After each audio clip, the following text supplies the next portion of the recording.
Ако търсиш къща на подпазарна цена с нескриваема гледка и 4 спални, това е нашата. Достъпът до имота е по бетонов път и се намира само на 5 минути пеша от спирка на градски транспорт и главен булевард.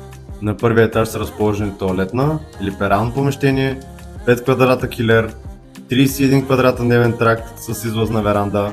Имота е с РЗП 165, парцела е 200 квадрата. Към имота получавате и 2 паркоместа. Също така е изграден кладенец и разполага с мръсен канал. На втори и на третия етаж са разположени по 2 бани, всяка по 5 квадрата, както и 4 спални. 2 от които са по 13 квадрата, а другите 2 по 17 квадрата. Всяка от спалните има излъчна тераса, както и гледка към града и Варненското езеро. Изложението на къщата е изцяло южно, което придава супер много светлина и топлина. Разполага и с мансарден етаж, който позволява да бъде освен като още една стая или складово помещение. Квадратурата му е 50 квадратни метра и височина 2,60. Квадратурата на етажа не е включена в общото РЗП и я получавате напълно безплатно. Близо се намират молове, детски градини, училища, паркове, както и големи магазини. Ако това е мечтания дом за теб, не чакай повече, обади се.